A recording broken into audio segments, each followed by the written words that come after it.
మాచర్ల నియోజకవర్గానికి వైఎస్ రాజశేఖర రెడ్డి హయాంలో ఏరి కోరి దేవాలయాల్లో విగ్రహాలు దొంగతనం చేసినటువంటి పిన్నెల్లి రామకృష్ణారెడ్డిని ఎమ్మెల్యే సీటు ఇవ్వడం,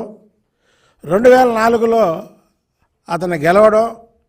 అక్కడి నుంచి అతను తమ్ముడు చేసే అరాచకాలకి ఎదురు ఎవరో నిలబడకుండా వన్ సైడ్గా వెళ్ళడమే కాకుండా మాచర్లలో పిన్నెల్లి పైశాచకానికి దాదాపు 2000 కోట్ల దోపిడీ, 8 హత్యలు,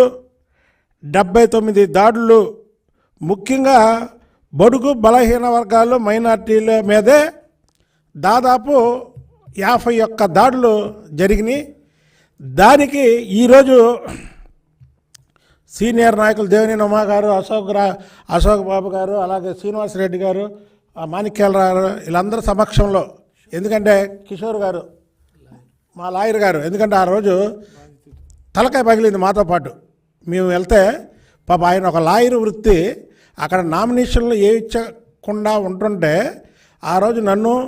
అలాగే బోండవమాని పంపిస్తే ఒక లాయర్గా, అంటే మాకేదైనా అయితే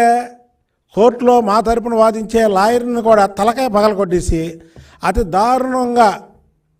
దాడి చేసినటువంటి పిన్నెల్లి రామకృష్ణారెడ్డి గారి మీద ఇవాళ తెలుగుదేశం పార్టీ ఒక బుక్ రిలీజ్ చేస్తుంది.